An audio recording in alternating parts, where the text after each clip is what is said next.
Hi friends, welcome back to my channel. ಎಲ್ಲರೂ ಹೇಗಿದ್ದೀರಾ? ಎಲ್ಲರೂ ಚೆನ್ನಾಗಿದ್ದೀರಾ ಅಂತ ಭಾವಿಸ್ತೀನಿ. ನಾನು ಕೂಡ ಪರವಾಗಿಲ್ಲ, ಇವಾಗ ಹುಷಾರಾಗಿದ್ದೀನಿ. ಸ್ವಲ್ಪ ಹುಷಾರು ಅನಿಸ್ತಾ ಇದೆ, ಪರವಾಗಿಲ್ಲ, ಆರಾಮಾಗಿದ್ದೀನಿ. ಹಾಗೆ ಇವತ್ತು ಬಂದು ಗುರುವಾರ 22ನೇ ತಾರೀಕು.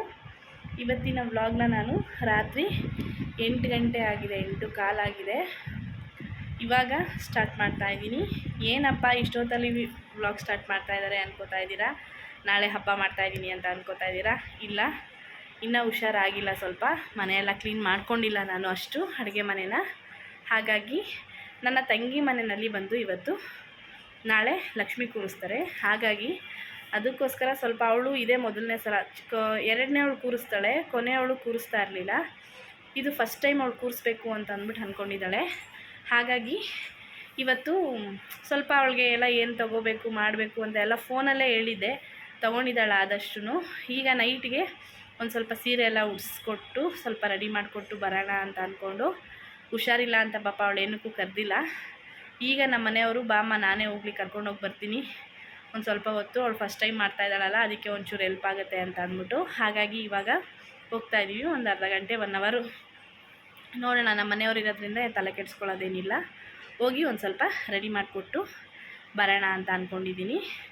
ಹಾಗೆ ಯಾರೆಲ್ಲ ನನ್ನ ಚಾನಲ್ನ ನೋಡ್ತಾ ಇದ್ದೀರಾ, ಪ್ಲೀಸ್ ಸಬ್ಸ್ಕ್ರೈಬ್ ಮಾಡಿಕೊಂಡು ನೋಡಿ. ಹಾಗೆ ವಿಡಿಯೋ ಇಷ್ಟ ಆಯಿತು ಅಂದರೆ ಒಂದು ಲೈಕ್ ಮಾಡಿ. ಪೂರ ವಿಡಿಯೋನ ನೋಡಿ, ಎಲ್ಲೂ ಕೂಡ ಮಧ್ಯದಲ್ಲಿ ಸ್ಕಿಪ್ ಮಾಡಬೇಡಿ.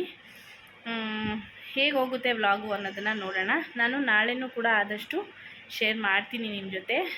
ನಮ್ಮ ಮನೆಯಲ್ಲಿ ಏನೂ ಹಬ್ಬ ಎಲ್ಲ ಏನೂ ಇಲ್ಲ ಅಲ್ವಾ, ಅವ್ರ ಮನೆಯಲ್ಲೇ ಮಾಡೋದು ಮೊದಲನೇ ಸರಿ. ಹೇಗೆ ಮಾಡ್ಕೋತಾಳೆ ಅವಳು, ಚಿಕ್ಕವಳು, ಮಕ್ಕಳನ್ನೆಲ್ಲ ಇಟ್ಕೊಂಡು ಪಾಪ ಎಲ್ಲ ಮಾಡ್ಕೊಂಡಿದ್ದಾಳೆ.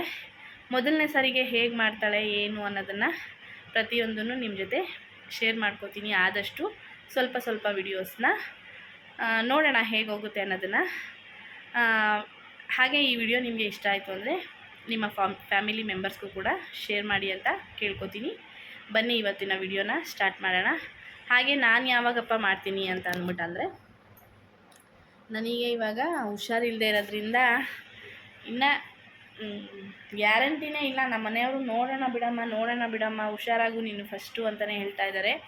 ಜ್ವರ ಎಲ್ಲ ಕಡಿಮೆ ಆಗಿದೆ, ಇವಾಗ ಸ್ವಲ್ಪ ಗುಳ್ಳೆಗಳು ಎಲ್ಲ ಕಡಿಮೆ ಆಗಿದೆ ನೋಡಿ. ತುಂಬ ಈಟು ಎಲ್ಲ ಮೆಡಿಸನ್ ಎಲ್ಲ ತೊಗೋತಾ ಇರೋದಕ್ಕೆ ಫುಲ್ಲು ಎಲ್ಲ ಬಾಯೆಲ್ಲ ಉಪ್ಪಿಬಿಟ್ಟಿದೆ, ಉಣ್ಣಾಗ್ಬಿಟ್ಟಿದೆ, ಏನು ತಿನ್ನೋದಕ್ಕಾಗೋದಿಲ್ಲ, ಏನೂ ಇಲ್ಲ. ಇವಾಗ ಒಂದು ಸ್ವಲ್ಪ ಪರವಾಗಿಲ್ಲ. ಅಷ್ಟರಲ್ಲಿ ಮಂಡೇ ಅಷ್ಟರಲ್ಲಿ ಫುಲ್ಲು ರೆಡಿ ಆಗಬೇಕು ಅಂತ ಅಂದ್ಕೊಂಡಿದ್ದೀನಿ. ನೋಡೋಣ, ಆದರೆ ನೆಕ್ಸ್ಟ್ ವಾರ ಆದರೂ ಮಾಡೋಣ ಅಂತ ಅಂದ್ಬಿಟ್ಟು. 3ನೇ ವಾರ ನಾನು ಯಾವತ್ತೂ ಮಾಡಿಲ್ಲ, ಏನೂ ಮಾಡೋಕ್ಕಾಗಲ್ಲ ಇವಾಗ ಹುಷಾರಿಲ್ಲದೆ ಇರೋದ್ರಿಂದ.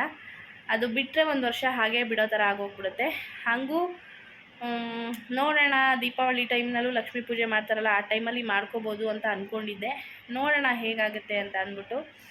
ಅದಕ್ಕೋಸ್ಕರ ಅಲ್ಲೆಲ್ಲ ಮುಗಿಸ್ಕೊಂಡ್ರೆ ಇಲ್ಲಿ ಆಮೇಲೆ ನಿಧಾನಕ್ಕೆ ಕ್ಲೀನ್ ಮಾಡಿಕೊಂಡು ನೆಕ್ಸ್ಟ್ ವಾರದಲ್ಲಿ ಮಾಡೋಣ ಅಂತ ಅಂದ್ಕೊಂಡಿದ್ದೀನಿ. ಸಿಂಪಲ್ಲಾಗೇ ಆದಷ್ಟು ಮಾಡ್ಕೋತೀನಿ, ಸುಮ್ಮನೆ ಬಿಡ್ದಂಗೆ ಹೇಗೆ ಸಿಂಪಲಾಗಿ ಮಾಡ್ಕೊಳ್ಳೋಣ ಅಂತ ಅಂದ್ಕೊಂಡಿದ್ದೀನಿ. ನೋಡೋಣ ಹೇಗಾಗುತ್ತೆ ಅಂತ. ಹಾಗೆ ವಿಡಿಯೋನ ಎಲ್ಲೂ ಸ್ಕಿಪ್ ಮಾಡಬೇಡಿ, ಪೂರಾ ವಿಡಿಯೋನ ನೋಡಿ ಅಂತ ಹೇಳ್ತಾ ಇದ್ದೀನಿ. ನಮ್ಮ ತಂಗಿ ಮನೆಯದು ವರಮಹಾಲಕ್ಷ್ಮಿ ಹಿಂದಿನ ದಿನದಿಂದ ಮತ್ತು ನಾಳೆವರೆಗೂ ಕೂಡ ವ್ಲಾಗ್ನ ಅಪ್ಲೋಡ್ ಮಾಡ್ತೀನಿ. ಏನು ಮಾಡಿದ್ವಿ, ನಾವೆಲ್ಲ ಹೇಗಿರ್ತೀವಿ, ಅಕ್ಕ ತಂಗಿದ್ದೀವಿ ಹೇಗೆ ಒಬ್ರಿಗೊಬ್ರು ಹೆಲ್ಪ್ ಮಾಡ್ಕೋತೀವಿ, ಹೇಗಿರ್ತೀವಿ ಅನ್ನೋದನ್ನು ತೋರಿಸ್ತಾ ಹೋಗ್ತೀನಿ. ಎಲ್ಲೂ ಸ್ಕಿಪ್ ಮಾಡಬೇಡಿ, ಪೂರಾ ವಿಡಿಯೋನ ನೋಡಿ. ಬನ್ನಿ ಹೋಗೋಣ. ಇವಾಗ ಫಸ್ಟು ಹೋಗ್ಬಿಟ್ಟು ಆಮೇಲೆ ಅಲ್ಲಿ ವಿಡಿಯೋ ಕಂಟಿನ್ಯೂ ಮಾಡ್ತೀನಿ.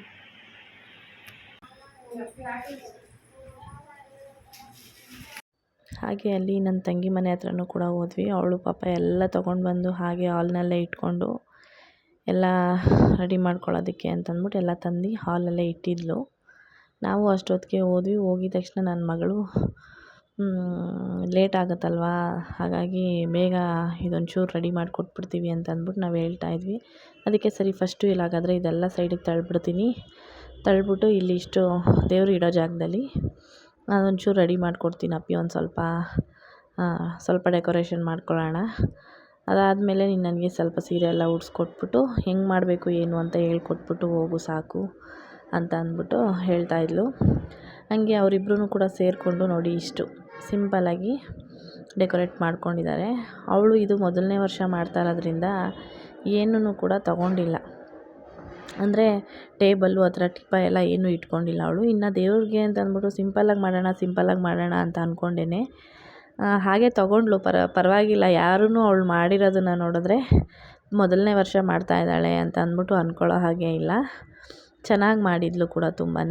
ನಾನು ಹಾಗೆ ಸರಿ ಅಂತ ಅಂದ್ಬಿಟ್ಟು ಅಷ್ಟೆಲ್ಲ ಡೆಕೋರೇಟ್ ಮಾಡ್ಕೊಳ್ಳೋ ಅಷ್ಟರಲ್ಲಿ ನಾನು ಈ ಕಡೆ ಸೀರೆನೆಲ್ಲ ಸ್ವಲ್ಪ ರೆಡಿ ಮಾಡ್ಕೊಳ್ಳೋಣ ಅಂತ ಅಂದ್ಬಿಟ್ಟು ಎಲ್ಲ ನೆರಿಗೆ ಎಲ್ಲ ಹಿಡ್ದು ರೆಡಿ ಮಾಡಿಕೊಂಡು ಸೀರೆನ ಉಡಿಸ್ತಾಯಿದ್ದೀನಿ. ನಾನು ಅಷ್ಟು ಕ್ಲಿಯರಾಗಿ ನಾನು ಸ್ಯಾರಿ ಉಡ್ಸೋದನ್ನು ತೋರಿಸಿಲ್ಲ.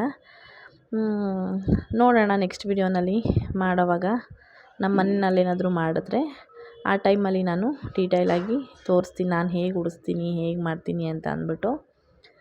ಹಾಗೆ ನೀರೆಲ್ಲ ನೀವೇ ವ್ಲಾಗ್ ಮಾಡಿದ್ದೀರಾ, ನೀರೆಲ್ಲ ನೈಟೇ ಹಾಕಿಡಬಾರ್ದು ಮಾಡಬಾರ್ದು ಅಂತ ಈಗ ನೀವೇ ಎಲ್ಲ ಹಾಕಿಟ್ಟಿದ್ದೀರಾ ಅಂತ ಅಂದ್ಕೊಳ್ಳೋರಿಗೆ, ನನಗೆ ಅಂದರೆ ನನಗೆ ಪ್ರತಿ ವರ್ಷ ಮಾಡಿ ಅಭ್ಯಾಸ ಇದೆ. ಹಾಗಾಗಿ ನನಗೆ ಬೇಗ ಬೇಗ ಮಾಡ್ಕೋತೀನಿ. ಅವಳು ಇದು ಮೊದಲನೇ ವರ್ಷ ಮಾಡ್ಕೊಳ್ತಾ ಇರೋದ್ರಿಂದ ಅವಳಿಗೆ ಗೊತ್ತಾಗೋದಿಲ್ಲ.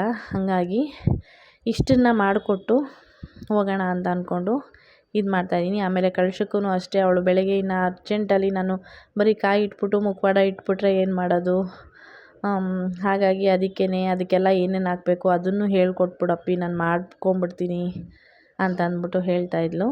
ಹಾಗಾಗಿ ಸರಿ ಆಯಿತು, ಏನು ಹಾಕಬೇಕು, ಮಾಮೂಲಿ ಅರಿಶಿನ ಕುಂಕುಮ ನಾನು ಎಲ್ಲದರಲ್ಲೂ ಏನು ಹೇಳಿದ್ದೀನಿ ಅಷ್ಟನ್ನು ಮಾತ್ರನೇ ಹಾಕು ಅಂತ ಅಂದ್ಬಿಟ್ಟು ಅಷ್ಟರಲ್ಲಿ ಇಲ್ಲಿ ಕಳಶನ ಅವಳ ಕೈಯಲ್ಲೇ ಇಡಿಸಿದ್ನಲ್ವ.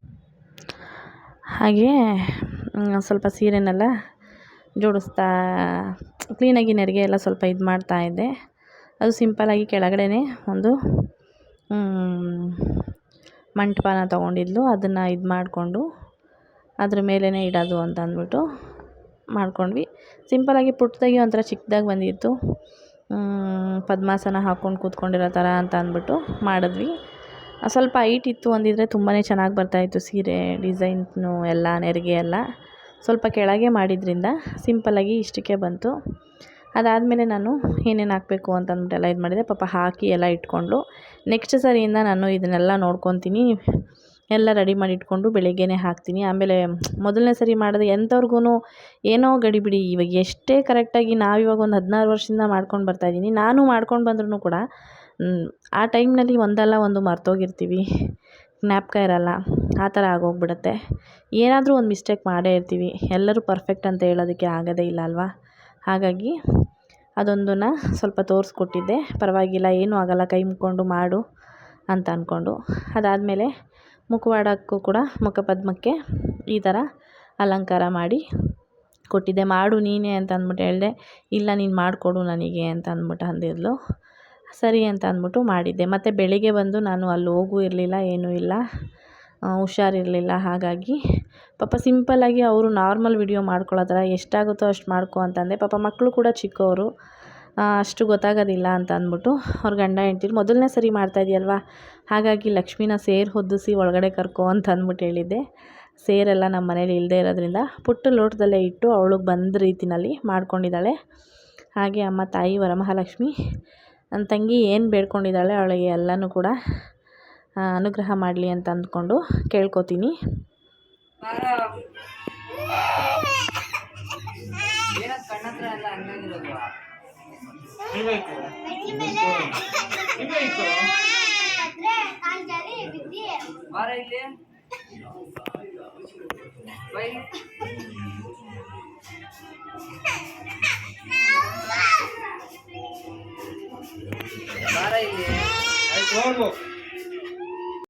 ಹಾಗೆ ಸಂಜೆ 4 ಗಂಟೆಗೆ ನಾವು ಹೋಗಿದ್ವಲ್ಲ, ಆ ಟೈಮಲ್ಲಿ ಬಂದು ಎಲ್ಲ ಬಾಗಿಲಲ್ಲೇ ಉಳ್ಳಾಡಿಕೊಂಡು ಎಲ್ಲರೂ ಮಾತಾಡಿಕೊಂಡು ಇದ್ವಿ. ನಮ್ಮ ಮನೆಯವರು ಎಲ್ಲ ಮಾತಾಡಿಕೊಂಡು. ನಮ್ಮ ತಂಗಿ ಮಗ ಬೇರೆ ಮೊನ್ನೆ ದಿವಸ ಬಿದ್ದು ಅವನಿಗೆ ಕಣ್ಣತ್ರ ಏಟಾಗಿತ್ತು. ಅದನ್ನು ನನ್ನ ಮಗ ನೋಡೇ ಇರಲಿಲ್ಲ.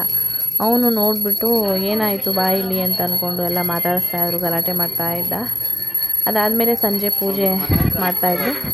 ಅದನ್ನು ಹೆಂಗಿದ್ರು ಸರಿ, ಇನ್ನೇನು ಕುಂಕುಮ ತೊಗೊಂಡು ಹೋಗ್ತೀವಲ್ವ ಅಂತ ಅಂದ್ಬಿಟ್ಟು ಅದೊಂದನ್ನು ಮಾತ್ರ ಸ್ವಲ್ಪ ವೀಡಿಯೋಸು ನನ್ನ ಮಗನಿಗೆ ಹೇಳಿ ಮಾಡಿಸಿದ್ದೀನಿ. ಸಂಜೆ ದೀಪ ಹಚ್ಚಿ ಪೂಜೆ ಮಾಡೋವಾಗ ಇದು ಒಂದು ಸಣ್ಣ ಕ್ಲಿಪ್ಪಿಂಗ್ನ ತೊಗೊಂಡಿದ್ದೀವಿ. ಹೇಗಿತ್ತು, ಯಾವ ಥರ ಮಾಡಿದ್ದಾಳೆ ವರಮಹಾಲಕ್ಷ್ಮಿ ಹಬ್ಬನ ನೋಡಿ. ಇಷ್ಟು ಸಿಂಪಲ್ಲಾಗಿ ನಾರ್ಮಲಾಗಿ ಮಾಡ್ಕೊಂಡಿದ್ದಾಳೆ. ಆದರೆ ಅವಳಿಗೆ ಫುಲ್ಲು ವೀಡಿಯೋಸ್ಗಳನ್ನೆಲ್ಲ ಮಾಡ್ಕೊಳ್ಳೋಕ್ಕಾಗಿಲ್ಲ ಅವಳಿಗೆ. ಹಾಗಾಗಿ ಸಂಜೆ ಮಾಡ್ತಾಯಿರೋದನ್ನು ನಾನು ವೀಡಿಯೋಸ್ ಮಾಡಿಸಿದ್ದೀನಿ. ತುಂಬ ಚೆನ್ನಾಗಿತ್ತು ಅಂತಲೇ ಹೇಳ್ಬೋದು. ಯಾರೂ ಕೂಡ ಮೊದಲನೇ ವರ್ಷ ಮಾಡಿರೋದು ಅಂತ ಅಂದ್ಬಿಟ್ಟು ಹೇಳೋದಕ್ಕಾಗೋದಿಲ್ಲ. ಒಂಥರ ಖುಷಿ ಅನ್ನಿಸ್ತಾ ಇತ್ತು. ಇರೋದ್ರಲ್ಲಿ ಅಚ್ಚುಕಟ್ಟಾಗಿ ಚೆನ್ನಾಗಿ ಮಾಡಿದ್ದಾಳೆ. ಹಾಗೆ ಪ್ರತಿ ವರ್ಷವೂ ಹೆಚ್ಚಿಸ್ಕೊಂಡು ಹೋಗೋ ಥರ ಲಕ್ಷ್ಮೀ ದೇವಿ ಅನುಗ್ರಹ ಮಾಡಲಿ ಅಂತ ಅಂದ್ಬಿಟ್ಟು ನಾನು ಕೂಡ ಕೇಳ್ಕೊತೀನಿ. ಹಾಗೆ ಇನ್ನೂ ಒಂದು ಏನಪ್ಪ ಅಂತ ಅಂದರೆ, ನಾನು ಲಾಸ್ಟ್ನಲ್ಲಿ ಮಾತಾಡ್ತೀನಿ ನಿಮಗೆ. ಏನಕ್ಕೋಸ್ಕರ ನಾನು ಬೆಳಿಗ್ಗೆ ಎಲ್ಲ ಫುಲ್ಲು ವ್ಲಾಗ್ ಮಾಡ್ಕೊಳಕ್ಕಾಗಿಲ್ಲ. ಮತ್ತು ಪಾಪ ಅಡುಗೆ ಊಟ ಎಲ್ಲ ಪ್ರತಿಯೊಂದೂ ಹೋಳಿಗೆ ಊಟನೇ ಎಲ್ಲ ಮಾಡಿದ್ಲು. ಅದನ್ನು ಕೂಡ ನಮಗೆ ಮಾಡ್ಕೊಳಕ್ಕಾಗಿಲ್ಲ. ಯಾಕೆ ಅಂದರೆ ನಾನು ಅಲ್ಲಿ ಇಲ್ಲದೇ ಇರೋ ಕಾರಣ ಅವಳು ಅದನ್ನೆಲ್ಲ ಮಾಡ್ಕೊಳಕ್ಕಾಗದೇ ಇರೋದ್ರಿಂದ ನೋಡಿ ಕೂತಿದ್ದೀನಿ. ನನ್ನ ಮುಖ ಎಲ್ಲ ಹೇಗಾಗಿದೆ ಅಂತ ಅಂದ್ಬಿಟ್ಟು ಹಾಸ್ಪಿಟಲ್ಗೆಲ್ಲ ಹೋಗಿ ಬಂದು ಸ್ವಲ್ಪ ಹೊತ್ತು ಮಾಡಿ ತುಂಬಾ ಯಾಕೆ ಅಳ್ತಾ ಇದ್ದೆ ಏನು ಅನ್ನೋದನ್ನು ಕೂಡ ನಾನು ನಿಮಗೆ ನೋಡ್ತಾ ಹೋಗಿ ವಿಡಿಯೋನ. ಲಾಸ್ಟ್ನಲ್ಲಿ ನಿಮಗೆ ಗೊತ್ತಾಗುತ್ತೆ ಏನಕ್ಕೆ ಅಂತ. ಸರಿ, ಪೂಜೆ ಮಾಡ್ತಾ ಇದ್ಲಲ್ವ, ಹಾಗಾಗಿ ಕೊಡು ಇಲ್ಲಿ ನಾನು ಗಂಟೆ ಆಡಿಸ್ತೀನಿ ಅಂತ ಅಂದ್ಕೊಂಡು ಇದು ಮಾಡ್ತಾಯಿದ್ದೆ. ಈ ಥರ ವರಮಹಾಲಕ್ಷ್ಮಿ ಮೊದಲನೇ ವರ್ಷದ ಪೂಜೆನ ಮಾಡಿದ್ಲು ನಮ್ಮ ತಂಗಿ. ಇದಾದಮೇಲೆ ಎಲ್ಲರೂ ಕುಂಕುಮಕ್ಕೆಲ್ಲ ಬರ್ತಾಯಿದ್ರು. ವಿಡಿಯೋ ಮಾಡ್ಕೊಳಕ್ಕಾಗಲಿಲ್ಲ, ಎಷ್ಟಾಗುತ್ತೋ ಅಷ್ಟನ್ನೇ ಮಾಡ್ಕೊಂಡಿದ್ದು. ಸಾಕು, ಇದಕ್ಕಿಂತಲೂ ಬೇಕು ಅಂತ ನನಗೇನು ಅನ್ನಿಸ್ಲಿಲ್ಲ. ಮಾಮೂಲಿ ಕುಂಕುಮಕ್ಕೆ ಕೊಡೋಕ್ಕೆ ಬ್ಲೌಸ್ ಪೀಸು ಮತ್ತು ಸಣ್ಣದು ಸ್ಟೀಲ್ ಪ್ಲೇಟ್ಸು ಇಂಥವನ್ನೆಲ್ಲನೂ ಕೂಡ ತೊಗೊಂಡು ಬಂದಿದ್ಲು. ಎಲೆ ಅಡಿಕೆ, ಬಾಳೆಹಣ್ಣು, ಒಂದು ಅರ್ಧ ಡಜನ್ ಹಾರ ಬಳೆ ಅಂಥವನ್ನ ಇಟ್ಟು ಕೊಟ್ಟಿದ್ವಿ. ಕೆಲವೊಬ್ಬರು ಬಂದು ಎಲ್ಲ ಊಟನೂ ಮಾಡಿಕೊಂಡು ಕುಂಕುಮ ತೊಗೊಂಡೋದ್ರು. ಒಬ್ಬೊಬ್ಬರು ಊಟ ಮಾಡಿಲ್ಲ. ಹಾಗೆ ಅವ್ರಿಗೆ ಬರೀ ಒಂದೊಂದು ಹೋಳಿಗೆ ಆದರೂ ತಿಂದು ಹೋಗಿ ಅಂತ ಅಂದ್ಬಿಟ್ಟು ಇದು ಮಾಡ್ಕೊಂಡಿದ್ದು. ಅದಾದಮೇಲೆ ನಾನು ಬಂದು ಇದು ಶನಿವಾರದ ಬೆಳಗ್ಗೆ ವ್ಲಾಗು. ಬೆಳಗ್ಗೆ ಅಂದರೆ ಜಾಸ್ತಿ ಏನೂ ವಿಡಿಯೋಸ್ ಮಾಡ್ಕೊಂಡಿಲ್ಲ. ಹಾಸ್ಪಿಟಲ್ಗೆಲ್ಲ ಹೋಗಿ ಬಂದು ನನಗೆ ನೀರಲ್ಲೆಲ್ಲ ಏನು ಆಡಬಾರ್ದು, ಕೋಲ್ಡ್ ಆಗಬಾರ್ದು ಅಂತ ಅಂದ್ಬಿಟ್ಟು ಹೇಳಿದರು. ಹಾಗಾಗಿ ನನ್ನ ಮಗಳು ಫಸ್ಟ್ ಟೈಮು ಪಲಾವ್ ಮಾಡಿದ್ದಾಳೆ. ಅಂದರೆ ಹೇಳಿಕೊಟ್ಟೆ ನಾನು ಹೆಂಗೆ ಮಾಡೋದು ಏನು ಅಂತ. ಅವಳೇ ಎಲ್ಲನೂ ಜೋಡಿಸ್ಕೊಂಡು ಒಂಚೂರು ತರಕಾರಿ ಹೆಚ್ಚಿಕೊಟ್ಟಿದ್ದೀನಿ ಅಷ್ಟೇ. ತುಂಬ ಚೆನ್ನಾಗಿ ಮಾಡಿದ್ದಾಳೆ. ಹಾಯ್ ಫ್ರೆಂಡ್ಸ್, ನಾನು ಮೊನ್ನೆ ಹೇಳ್ದಂಗೆ ಸ್ವಲ್ಪ ಹುಷಾರಾಗಿದ್ದೀನಿ ಅಂತ ಹೇಳಿದ್ದೆ. ಆದರೆ ಹುಷಾರಾಗಿದ್ದೀನಿ ಅಂತ ಅನ್ನೋದಕ್ಕಿಂತ ಮತ್ತೆ ಹುಷಾರು ತಪ್ಪಿದ್ದೀನಿ ಅಂತಲೇ ಹೇಳ್ಬೋದು. ಹಾಸ್ಪಿಟಲ್ಗೆ ಹೋಗಿದ್ವಿ. ಅವತ್ತು ನೈಟು ತಂಗಿ ಮನೆಗೆ ಹೋಗಿ ಪೂಜೆ ಎಲ್ಲ ಮುಗಿಸ್ಕೊಂಡು ಅಂದರೆ ಪೂಜೆಗೆಲ್ಲ ಸ್ವಲ್ಪ ಸೀರೆ ಎಲ್ಲ ಉಡಿಸ್ಕೊಟ್ಟು ರೆಡಿ ಮಾಡಿಕೊಟ್ಟು ಬಂದಮೇಲೆ ಅವತ್ತು ನೈಟಿಂದನೇ ಸ್ವಲ್ಪ ಮತ್ತೆ ಗಂಟಲು ನೋವು ಜಾಸ್ತಿ ಆಯಿತು. ಮತ್ತು ಚಳಿ ಜ್ವರ ಜಾಸ್ತಿ ಆಗೋಗಿತ್ತು. ಹಾಗಾಗಿ ಅದಾದಮೇಲೆ ಶುಕ್ರವಾರ ಬೆಳಗ್ಗೆನೇ ಅವತ್ತು ಪೂಜೆಗೂ ಹೋಗಲಿಲ್ಲ, ಹಾಸ್ಪಿಟಲ್ಗೆ ಹೋದ್ವಿ. ಸರಿ, ನಾವು ಆಚೆ ಎಲ್ಲ ತೋರಿಸಿದ್ವಿ, ಎಲ್ಲೂ ಕಡಿಮೆ ಆಗಿಲ್ಲ. ಕಡಿಮೆ ಆಗ್ತಾಯಿತ್ತು, ಒಂದು ದಿವಸ ಕಡಿಮೆ ಆಗ್ತಾಯಿತ್ತು, ಮತ್ತೆ ಜಾಸ್ತಿ ಆಗ್ತಾಯಿತ್ತು, ಹೀಗೆ ಆಗ್ತಾಯಿತ್ತು. ಅದಾದಮೇಲೆ ಸರಿ ಎಲ್ಲಾದರೂ ಬೇರೆ ಕಡೆ ತೋರಿಸೋಣ ಅಂತ ಅಂದ್ಕೊಂಡು ಸರಿ ನೋಡ್ತಾ ಇದ್ದಂಗೆ ಅವರು ಫಸ್ಟು ನೋಡಿದ ತಕ್ಷಣ ಹೇಳಿದ್ರು, ಇಲ್ಲ ಟಾನ್ಸಿಲ್ಸ್ ಆಗಿದೆ, ಅದು ದಪ್ಪ ಆಗೋಗ್ಬಿಟ್ಟಿದೆ, ತುಂಬಾ ದಪ್ಪ ಆಗಿದೆ ಶೀತದ ಅದು ಗೆಡ್ಡೆ, ಆಪ್ರೇಷನ್ ಮಾಡಬೇಕಾಗುತ್ತೆ ಅಂತ. ನಿಮ್ಗೆ ಥೈರಾಯ್ಡ್ ಏನಾದರೂ ಇದೆಯಾ ಅಂತ. ಇಲ್ಲ, ಥೈರಾಯ್ಡ್ ಏನೂ ಇಲ್ಲ, ನಾನು ಯಾವತ್ತೂ ಚೆಕ್ಕು ಮಾಡಿಸಿಲ್ಲ, ಇರಲಿಲ್ಲ. BP ಶುಗರು ಆ ಥರ ಎಲ್ಲ ಏನೂ ಇಲ್ಲ. ಸರಿ, ಅದೆಲ್ಲ ರಿಪೋರ್ಟೆಲ್ಲ ಮಾಡಿಸಿ ಅಂತ ಅಂದ್ಬಿಟ್ಟು ಅಲ್ಲಿ ಚೆಕಪ್ ಮಾಡಿ ಅವ್ರು ಹೇಳಿದ್ರು, ಚಿಕ್ಕ ವಯಸ್ಸಲ್ಲಿ ಯಾವಾಗಾದರೂ ಬಂದಿದೆಯಾ? ಚಿಕ್ಕ ವಯಸ್ಸಲ್ಲಿ ಅಂದರೆ ನಂಗೆ ಒಂದು 10th ಇದ್ದಾಗ ಬಂದಿತ್ತು. ನಮ್ಗೆ ಆವಾಗ ಅಷ್ಟು ಇದಿಲ್ಲ, ಏನೋ ಶೀತದ ಗೆಡ್ಡೆ ಆಗಿದೆ, ಕೋಲ್ಡ್ ಆಗಿದೆ, ಮಕ್ಕಳು ಐಸ್ ಕ್ರೀಮು ಅದು ಇದು ತಿಂದು ಆಗಿದೆ ಅಂತ ನಾರ್ಮಲಾಗಿ ಹಾಸ್ಪಿಟ್ಲಿಗೆ ತೋರಿಸಿ ಸುಮ್ಮನೆ ಆದ್ವಿ. ಅದು ಒಂದು ವಾರ 10 ದಿವಸ ಆ ಥರ ಇತ್ತು. ಆದ್ರೂ ಅಷ್ಟು ಗೊತ್ತಾಗಲಿಲ್ಲ. ಅದಾದಮೇಲೆ ಬಂದು ಇವಾಗೇ ಬಂದಿರೋದು. ಮಾಮೂಲಿ ನಾರ್ಮಲಾಗಿ ಯಾವಾಗಾದರೂ ಹುಷಾರಿಲ್ಲ ಅಂತ ಎಲ್ಲ ಅಂದರೆ ಕೋಲ್ಡ್ ಆಗ್ತಾಯಿತ್ತು, ಮತ್ತು ಸ್ವಲ್ಪ ಚಳಿ ಜ್ವರ ಆ ಥರ ಏನಾದರೂ ಬರ್ತಾಯಿತ್ತು, ಸುಮ್ಮನಾಗ್ತಾಯಿದ್ದೆ. 1-2 ದಿವಸದಲ್ಲಿ ಹುಷಾರಾಗ್ತಾಯಿದ್ದೆ. ಈ ಸರಿ ಸುಮಾರು ಆಗಲೇ ಒಂದು 10-15 ದಿವಸನೇ ಆಯಿತು. ಕೋಲ್ಡು ಸಿಕ್ಕಾಪಟ್ಟೆ, ಅಂದರೆ ಹೆಂಗಾಗಿದೆ ಅಂದರೆ ಏನೂ ನುಂಗೋಕ್ಕಾಗಲ್ಲ, ಎಂಜಲು ಕೂಡ ನುಂಗೋಕ್ಕಾಗ್ತಾಯಿಲ್ಲ ನನಗೆ. ಫುಲ್ಲು ನೀವು ನೋಡ್ತಾ ಇರ್ಬೋದು, ಇದೆಲ್ಲ ಫುಲ್ಲು ಊತ ಬಂದಿದೆ ನೋಡಿ. ನಮಗೆ ಎಲ್ಲೋ ಶೀತದ ಗೆಡ್ಡೆ ನಾರ್ಮಲಾಗಿ ಆಗುತ್ತಲ್ಲ ಆ ಥರ ಅಂತಲೇ ಅಂದ್ಕೊಂಡಿದ್ವಿ. ಇವಾಗ ಜಾಸ್ತಿನೇ ಆಗಿದೆ. ಅದು ನೋವಿಗೆ ನನಗೆ ಜ್ವರ ಬರುತ್ತೆ, ರಾತ್ರಿಯೆಲ್ಲ ಜ್ವರ, ಮತ್ತು ಗೊರಕೆನೇ ಬರೋದಿಲ್ಲ ನನಗೆ, ಸಿಕ್ಕಾಪಟ್ಟೆ ಗೊರಕೆ. ನಮ್ಮ ಮನೆಯವ್ರು ಅಂತ ಇದ್ರು, ಏನೇ ಅಮ್ಮು ಇಷ್ಟು ಗೊರಕೆ ಹೊಡಿತೀಯ, ಯಾವತ್ತೂ ನೀನು ಗೊರಕೆನೂ ಹೊಡೆಯಲ್ಲ, ನಂಗೆ ರಾತ್ರಿಯೆಲ್ಲ ನಿದ್ದೆನೇ ಬಂದಿಲ್ಲ, ಗೊರಕೆ ಹೊಡಿತಾ ಇರೋದು ನೀನು ಅಂತ. ನೈಟೆಲ್ಲ ನಿದ್ದೆ ಮಾಡೋದಕ್ಕಾಗೋದಿಲ್ಲ. ಮೊನ್ನೆ ದಿವಸ ಅಂತೂ ಮೆಡಿಸನ್ ತೊಗೊಂಡು ಮಲ್ಕೊಂಡಿದ್ದೀನಿ. ಅವತ್ತು ಹೆಂಗೆ ನಿದ್ದೆ ಮಾಡಿದ್ದೀನಿ ಅಂದರೆ ಬೆಳಗಿನ ಜಾವ 10:15 ಆಗಿದ್ರೂ ನನಗೆ ಎಚ್ಚರನೇ ಇಲ್ಲ, ಅಷ್ಟು ನಿದ್ದೆ ಮಾಡಿದ್ದೀನಿ ನಾನು. ಚೆನ್ನಾಗಿ ನಿದ್ದೆ ಹೊಡೆದು 10:30ವರೆಗೂ. ಅದಾದಮೇಲೆ ನಮ್ಮ ಮನೆಯವ್ರು ಅಂತಾಯಿದ್ರು, ಸಿಕ್ಕಾಪಟ್ಟೆ ಗೊರಕೆ ಹೊಡಿತಾ ಇದ್ದೆ, ನಂಗೆ 3 ಗಂಟೆಗೆ ಎಚ್ಚರ ಆಗಿದ್ದು, ನಾನು ನಿದ್ದೆನೇ ಮಾಡಿಲ್ಲ ಅಂತ ಅಂದ್ಕೊಂಡು. ಅದಕ್ಕೆ ಸರಿ ಆಯಿತು ಅಂತ ಇವಾಗ ಹಾಸ್ಪಿಟಲ್ಗೆಲ್ಲ ಅಂತ ಅಂದ್ಕೊಂಡಿದ್ದೀವಿ. ಅಲ್ಲೇ ಹಾಸ್ಪಿಟ್ಲಲ್ಲೇ ಆಪ್ರೇಷನ್ಗೂ ಅಂತ ಹೇಳಿದ್ದಾರೆ. ಇವತ್ತೊಂದು ಸ್ಯಾಟರ್ಡೇ ಇರೋದ್ರಿಂದ 4th ಸ್ಯಾಟರ್ಡೇ ಇದ್ದಿದ್ದರಿಂದ ಅಲ್ಲಿ ಲ್ಯಾಬೆಲ್ಲ ಏನೂ ಓಪನ್ ಇರಲ್ಲ ಅಂತ ಅಂದ್ಬಿಟ್ಟು ಮಂಡೇಗೆ ಅಂತ ಅಂದ್ಬಿಟ್ಟು ಬರ್ಕೊಟ್ಟಿದ್ದಾರೆ. ಮಂಡೇ ಬೆಳಗ್ಗೆನೇ ಹೋಗಬೇಕು, 7 ಗಂಟೆಗೆಲ್ಲ ಬರಬೇಕು ಅಂತ ಹೇಳಿದ್ದಾರೆ. ನೋಡೋಣ ಹೇಗಾಗುತ್ತೆ ಅಂತ. ಏನು ನಾರ್ಮಲಾಗಿ ಬಂದರೆ ಸಾಕು. ಆಲ್ಮೋಸ್ಟ್ ಎಲ್ಲರೂ ಆಪ್ರೇಷನ್ ಮಾಡಿಸಿದ್ರೇ ಬೆಸ್ಟು ಅಂತ ಅಂತಾರೆ. ಡಾಕ್ಟ್ರು ಕೂಡ ಅದನ್ನೇ ಹೇಳಿದರು. ಇನ್ನು ಇನ್ಫೆಕ್ಷನ್, ಅದು ಬ್ಲಡ್ಡಲ್ಲಿ ಇನ್ಫೆಕ್ಷನ್ ಆಗಿತ್ತು ಅಂದರೆ ಕಷ್ಟ ಆಗುತ್ತೆ, ಮತ್ತು ಈ ಏಜಲ್ಲಿ ಮಾಡಬೇಕು ಅಂದರೆ ಸ್ವಲ್ಪ ಬ್ಲೀಡಿಂಗ್ ಎಲ್ಲ ಜಾಸ್ತಿ ಆಗುತ್ತೆ ಅಂತ ಅಂದ್ಬಿಟ್ಟು ಹೇಳ್ತಾಯಿದ್ರು. ನೋಡೋಣ. ಗಂಟ್ಲು ಆಗಿರೋದ್ರಿಂದ ಒಂದು ಕಡೆ ಭಯ ಅನಿಸುತ್ತೆ, ಹೆಂಗಪ್ಪ ಮಾಡಿಸೋದು ಏನು ಅಂತ. ಇನ್ನೊಂದು ಕಡೆ ಇದು ಹಿಂಗೆ ಇತ್ತು ಅಂತಂದರೆ ಏನೂ ತಿನ್ನೋಕ್ಕೂ ಆಗೋಲ್ಲ, ಏನೂ ಇಲ್ಲ. ಒಂದು ದಿವಸ ವಾಯ್ಸು ನೋಡಿರಿ ಇಷ್ಟಾದರೂ ಇರುತ್ತೆ, ಇನ್ನೊಂದು ದಿವಸಕ್ಕೆ ಫುಲ್ಲು ಮುಚ್ಕೊಂಡಂಗೆ ಆಗುತ್ತೆ, ಫುಲ್ಲು ತುಂಬ ಮಾತಾಡೋದಕ್ಕೆ ಆಗೋದಿಲ್ಲ, ಆ ಥರ ಆಗೋಗ್ಬಿಡುತ್ತೆ. ಅದಕ್ಕೋಸ್ಕರ ನೋಡೋಣ. ಆಪ್ರೇಷನ್ ಏನಾದರೂ ಹೇಳ್ತು ಅಂತ ಅಂದರೆ ರಿಪೋರ್ಟ್ ನೋಡಿದ್ಮೇಲೆ ಯಾವಾಗ ಮಾಡ್ತೀವಿ ಏನು ಅಂತ ಹೇಳಿದ್ದಾರೆ. ಒಂದೆರಡು ಅದೇ ಥೈರಾಯ್ಡ್ ಚೆಕಪ್ ಎಲ್ಲ ಹೇಳಿದ್ದಾರೆ. ಅದನ್ನೆಲ್ಲ ಮಾಡಿಸ್ಕೊಂಡು ಹ್ಞೂ ಅಂತ ಅಂದರೆ ಮಾಡಿಸ್ಕೊಳ್ಳೋಣ ಅಂದ್ಕೊಂಡಿದ್ದೀವಿ. ನೋಡೋಣ ಹೇಗಾಗುತ್ತೆ ಅಂತ. ನಾನು ಏನೇ ಇತ್ತು ಅಂತ ಅಂದರೂ ಅಪ್ಡೇಟ್ ಮಾಡ್ತೀನಿ. ಹಾಗೆ ತುಂಬ ಜಾಸ್ತಿ ವ್ಲಾಗ್ಸ್ ಎಲ್ಲ ನನ್ನ ಕೈಯಲ್ಲಿ ಹಾಕೋಕ್ಕಾಗ್ತಾಯಿಲ್ಲ. ಯಾಕೆ ಅಂದರೆ ಹೆಲ್ತ್ ಪ್ರಾಬ್ಲಮ್ ಇರೋದ್ರಿಂದ ನಾರ್ಮಲಾಗಿ ಏನೂ ಹಾಕೋಕ್ಕಾಗ್ತಾಯಿಲ್ಲ. ಹಳೆಯವೆಲ್ಲ ಸ್ವಲ್ಪ ಮಾಡಿಟ್ಕೊಂಡಿದ್ದೆ, ಅಂಥವನ್ನು ಹಾಕಿದ್ದೆ. ಹಂಗಾಗಿ ಈ ಸರಿ ನಮ್ಮ ಮನೇಲಿ ಹಬ್ಬನೂ ಕೂಡ ಮಾಡೋಕ್ಕಾಗಲಿಲ್ಲ. ತಂಗಿ ಮನೆಯದು ಹಬ್ಬದ್ದು ವ್ಲಾಗ್ನ ಹಾಕಿದ್ದೀನಿ. ಅಲ್ಲೂ ಕೂಡ ಪಾಪ ಏನೂ ಮಾಡ್ಕೊಳಕ್ಕಾಗಲಿಲ್ಲ. ನೈಟ್ ಹೋಗಿ ಒಂದು ಸ್ವಲ್ಪ ಸೀರೆ ಎಲ್ಲ ಉಡಿಸಿ ರೆಡಿ ಮಾಡಿಕೊಟ್ಟೆ. ಬೆಳಗ್ಗೆಗೆ ಬರ್ತೀನಿ ಅಂತ ಅಂದ್ಬಿಟ್ಟು ಹೇಳಿದೆ. ನಂಗೆ ನೈಟೆಲ್ಲ ಜಾಸ್ತಿ ಆಗೋಯಿತು. ಬೆಳಗ್ಗೆಗೆ ಹಾಸ್ಪಿಟ್ಲಿಗೆ ಹೋದವರು ನಾವು 1:30-2 ಗಂಟೆ ಆಯಿತು ಹಾಸ್ಪಿಟಲಿಂದ ಬರೋದು, ಎಲ್ಲ ಚೆಕಪ್ ಮಾಡಿಸ್ಕೊಂಡು ಎಲ್ಲ ಇದು ಮಾಡಿಸ್ಕೊಂಡು. ಅದಾದಮೇಲೆ ಬಂದು ಸಂಜೆ ಒಂದು 5 ಗಂಟೆ ಹಂಗೆ ಹೋದ್ವಿ ನಾವು. ಇಲ್ಲ 5 ಗಂಟೆ ಇಲ್ಲ, ಒಂದು 4 ಗಂಟೆ ಹಂಗೆ ಹೋದ್ವಿ ನಮ್ಮ ಮನೆಯವರು. ಹಂಗೆ ಸರಿ ಮನೆ ಬಾಮ್ಮ ಹೇಳಾಯ್ತಲ್ಲ, ಹೋಗಿ ಕರ್ಕೊಂಡು ಹಂಗೆ ಹುಡುಗರನ್ನೆಲ್ಲ ಕರ್ಕೊಂಡು ಬರೋಣ ಅಂತ ಅಂದ್ಬಿಟ್ಟು ಸ್ಕೂಲಿಂದ ಅಂತ ಹೋಗಿ ಅಲ್ಲೇ ಸ್ವಲ್ಪ ಊಟ ಮಾಡಿಕೊಂಡು ಕುಂಕುಮ ತೊಗೊಂಡು ಸ್ವಲ್ಪ ಹೊತ್ತಿದ್ದು ಬಂದ್ವಿ. ಅದು ನಾನು ಜಾಸ್ತಿ ಕ್ಲಿಪ್ಪಿಂಗ್ಸ್ ಎಲ್ಲ ಏನೂ ತೊಗೊಂಡಿಲ್ಲ, ಸ್ವಲ್ಪ ಸ್ವಲ್ಪ ಇದಿತ್ತನ್ನ ಅದನ್ನು ತೊಗೊಂಡಿದ್ದೀನಿ. ಮತ್ತು ನನ್ನ ತಂಗಿಗೆ ಹೇಳಿದೆ ಒಂಚೂರು ವೀಡಿಯೋಸ್ ಮಾಡ್ಕೊಂಡಿದ್ರೆ ಕಳಿಸು ಅಂತ. ಪಾಪ ಅವಳು ಗಡಿಬಿಡಿನಲ್ಲಿ ಮಾಡ್ಕೊಳ್ಳೋದ್ರಲ್ಲಿ ಅವಳಿಗೂ ಅಷ್ಟು ಗೊತ್ತಾಗಿಲ್ಲ, ಮೊದಲನೇ ಸರಿ ಮಾಡ್ಕೊಂಡಿರೋದ್ರಿಂದ ಸ್ವಲ್ಪ ಸ್ವಲ್ಪ ಕಳಿಸಿದ್ದಾಳೆ. ನೋಡೋಣ ವ್ಲಾಗ್ ಹೇಗೆ ಬರುತ್ತೆ ಅನ್ನೋದನ್ನು ನೋಡಿ, ಹೇಗಿದೆ ಅನ್ನೋದನ್ನು ಕಮೆಂಟ್ ಬಾಕ್ಸ್ನಲ್ಲಿ ತಿಳಿಸಿ.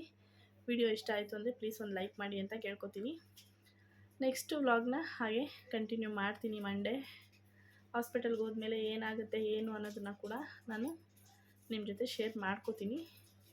ಹಾಗೆ ಇವತ್ತಿನ ವ್ಲಾಗ್ನ ಎಂಡ್ ಮಾಡ್ತಾಯಿದ್ದೀನಿ ಫ್ರೆಂಡ್ಸ್. ಇದು ಬಂದು ಗುರುವಾರ ನೈಟಿಂದ ಶುಕ್ರವಾರ ಮತ್ತು ಶನಿವಾರದ್ದು ಇವತ್ತು ನಾನು ಮಾತಾಡ್ತಾ ಇರೋದು. ಇದಿಷ್ಟು ವ್ಲಾಗ್ನ ಸೇರಿಸಿ ಹಾಕ್ತಾಯಿದ್ದೀನಿ. ಮುಂದಿನ ವ್ಲಾಗ್ನಲ್ಲಿ ಸಿಗೋಣ. ಇವತ್ತಿಗೆ ಈ ವ್ಲಾಗ್ನ ಇಲ್ಲಿಗೆ ಎಂಡ್ ಮಾಡ್ತಾಯಿದ್ದೀನಿ. Bye, take care, see you the next video. ಎಲ್ಲರೂ ಲೈಕ್ ಮಾಡಿ, ಶೇರ್ ಮಾಡಿ, ಸಬ್ಸ್ಕ್ರೈಬ್ ಮಾಡಿ.